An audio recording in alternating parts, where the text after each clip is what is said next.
गजल, आज के मैच के ऊपर बात कर लेते हैं। रात में इंडिया का मैच है और अभिषेक शर्मा के बारे में सुनने में आ रहा है कि वो हॉस्पिटलाइज्ड हैं, उनके शायद स्टमक में इन्फेक्शन है और कोई इस तरह के उनको प्रॉब्लम्स हैं। तो आपको लग रहा है कि आगे एक बहुत बड़ा मैच भी आ रहा है पाकिस्तान के साथ, आज के मैच में और 15 फरवरी के मैच में अभिषेक शर्मा नजर आएंगे? अभिषेक शर्मा को हो गई थी, स्टमक इन्फेक्शन हो गई थी, कोई वायरल इन्फेक्शन उनको हो गई थी। उसके बाद he was hospitalised on Monday. लेकिन तिलक वर्मा ने कल बता दिया था कि वो वेडनेसडे को यानी कि कल वो डिस्चार्ज हो गए थे।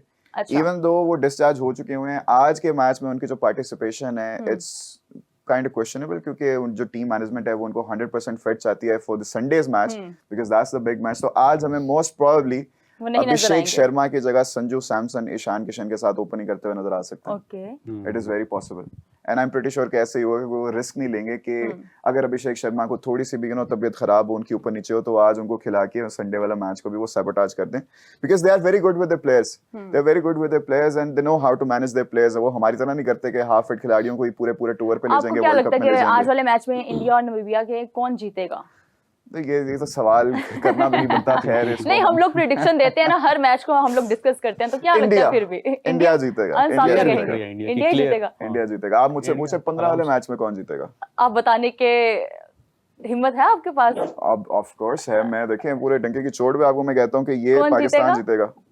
आप ये 3 बार पहले भी कह पाकिस्तान जीतेगा। और मैं देखिए ताबिश भी मेरे से एग्री करेगा कि इस दफा हमारी जो टीम है इट्स लुकिंग मच बेटर। थोड़ा सा कॉम्बिनेशन हमें सेट नजर आ रहा है। हाँ, थोड़ी सी 1-2 वीक लिंक्स हैं दरमियान में, लेकिन उसके यार शाहीन का एक मैच जरा बुरा गया, वो वापस कम बैक कर लेगा। तो अच्छा, उसने हारिस रऊफ की कमी नहीं महसूस होने दी हमें, लेकिन इट्स ओके। शाहीन अफरीदी को नहीं कम बैक कर मैं दोबारा कहूंगा आप उसकी जगह किसको, सलमान मिर्जा को खिला लें या नसीम शाह को खिला लें। शाहीन अफरीदी आप पाकिस्तान को मैच पेसर खिलाओगे, 2 पेसर खिलाओगे। अगर एक पेसर है तो आप फहीम अशरफ के साथ 2 पेसर हो जाएंगे। 4 स्पिनर्स के साथ आप जाएं, वो ज्यादा बेस्ट। ठीक है, राणा साहब के साथ आप कहते हो कि क्या सलमान या नसीम? नसीम बेहतर है। नसीम का एक्सपीरियंस का हम थोड़ा सा एज दे देते हैं, लेकिन शाहीन शाह अफरीदी तो फॉर्म में ही नहीं है ना, उनको तो छोड़ दें। वो स्ट्रगल कर रहे हैं बॉलिंग में, तो उनके ऊपर रिस्क नहीं लेना चाहिए। ये रिस्क लेंगे, अगर इन्होंने रिस्क लेना है तो बड़े नाम फखर जमान पे भी ले लें, फिर फखर जमान को भी टीम में लेके आए। इंडिया के ऊपर इनका नाफिक होना चाहिए, नाफिक उस्मान की जगह होना चाहिए, 100% होना चाहिए। चलिए अनस की तो राय आगे। Tabish, what do you think?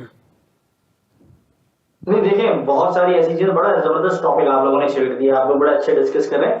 देखिए इस वक्त कुछ ऐसी चीजें हैं जिसको लेकर मुसलसल बात की जा रही है। हम भी अपने जब गेस्ट से बात करते हैं प्रोग्राम के दौरान, तो वो भी यही जो है फैक्ट सामने आ रहा है कि आपके जो कप्तान है वो वर्ल्ड कप से पहले कुछ और नजर आ रहे थे। वो सलमान अली आगा प्रो मैक्स थे, अब वो सलमान अली आगा वही जो 70 रुपए की चिकन खाते थे और अपनी परफॉर्मेंस नहीं थी, तो वो वाली उनकी सिनेरियो उन्होंने वापस से बिल्डअप कर दिया। शायद बहुत ज्यादा उन्होंने जो है परेशान दिखाई दे रहे हैं, प्रेशर में नजर आ रहे हैं। सलमान अली आगा वापस से वही गलतियां कर रहे हैं जो हमने माजी में देखी। जहां साइड से पहले ओवर कराना था, उन्होंने पिछले मैच में जो पहला मैच नीदरलैंड के खिलाफ किया, आखिर में ओवर कराया। जहां आपके स्पिनर पिट रहे थे वहां आपने साइम को जो है सर्कल के अंदर बॉल दे दी, ये आपने पहले गलती की। फिर आपने राणा जी को जो है बहुत लेट इस्तेमाल किया, फहीम अशरफ को बॉलिंग के अंदर। इससे पहले आपने राणा जी को लगाया ही नहीं बॉलिंग में। सलमान मिर्जा को मैनेजमेंट ड्रॉप करिए। सलमान मिर्जा इस वक्त शायद मैं समझता हूँ की प्लेयर है आपका फास्ट बॉलिंग अटैक के अंदर। उसको पूरी T20 की 6 गेंदें करना आती हैं। वो एक बिल्कुल जबरदस्त बॉलर है, कंप्लीट पैकेज है। आप उसको ड्रॉप कर देते हैं, आप उसको नहीं खिलाते हैं, पता नहीं क्या आपकी माइंडसेट है। उस्मान खान ने अगर यूएई की क्रिकेट के साथ कॉम्प्रोमाइज कर लिया, तो क्या आप पाकिस्तान टीम के साथ कॉम्प्रोमाइज करेंगे? 25 करोड़ की जो आबादी वाला मुल्क उसके साथ कॉम्प्रोमाइज करेंगे?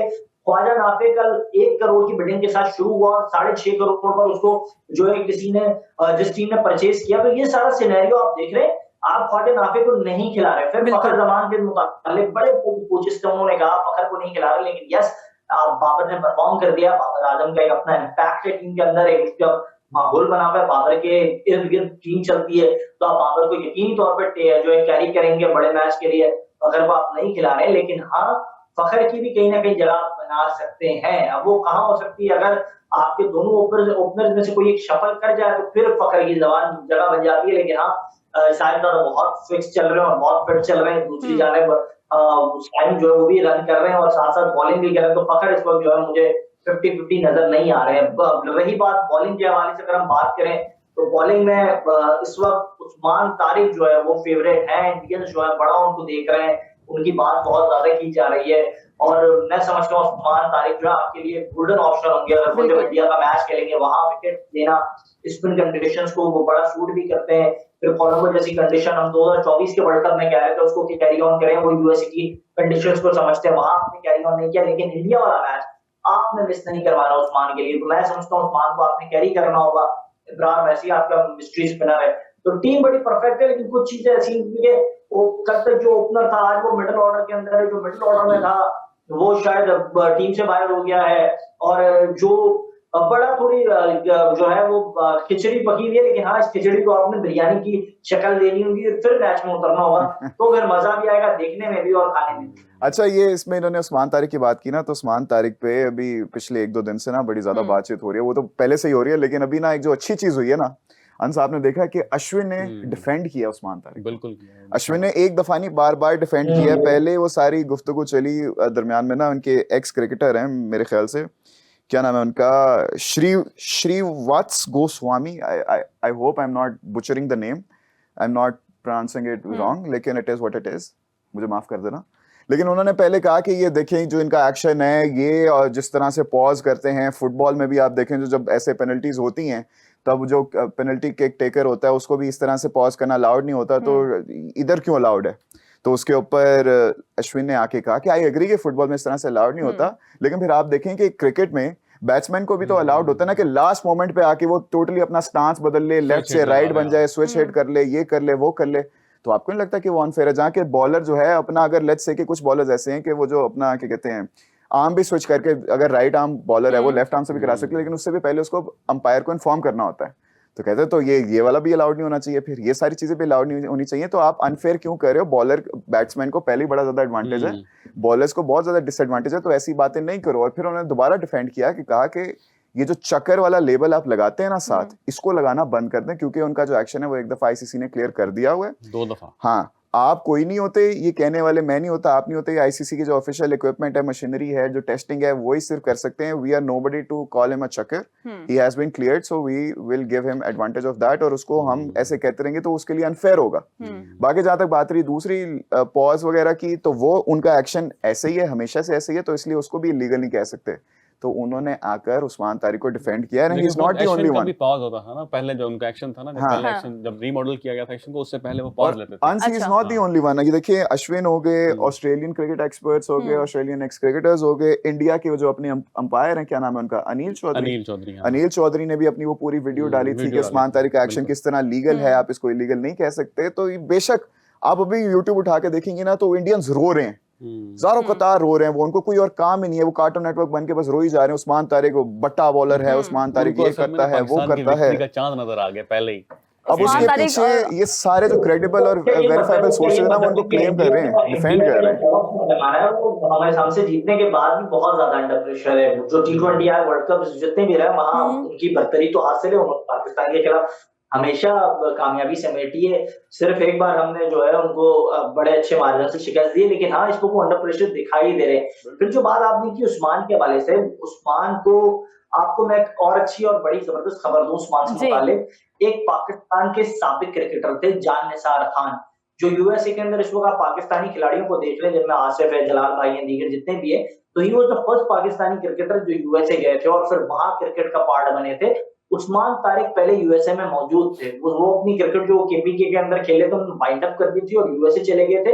और यूएसए में जाने के बाद वहां क्रिकेट खेल रहे थे, तो जान निसार खान को एक नाम था जिसने उनको मशवरा दिया go to Pakistan, back again, और वो पाकिस्तान आया और फिर यहाँ अपनी क्रिकेट शुरू की। उस वक्त आपको याद होगा ये मकामी लीग चल रही थी सिंध के एतबार से, और वहां ये सिंध की जो लीग थी उसमें उन्होंने पार्टिसिपेट किया और बड़ी अच्छी बॉलिंग की, जिस पर मिसबाह और मोहम्मद हफीज और दीगर जो लोग, उन्होंने कहा कि यार उस्मान ने तो जो है हमारा पूरी वो जो टीम जिसके वो कोच थे और जो पूरी अनबीटेनेबल रही और उसको फाइनल जिस तरीके से उन्होंने हराया, तो वहां से उस्मान जो है सामने आया और इसके बाद उन्होंने उस परफॉर्मेंस को कैरी ऑन किया बाय कोयटा ग्लैडिएटर और अदर टीम्स के साथ साथ।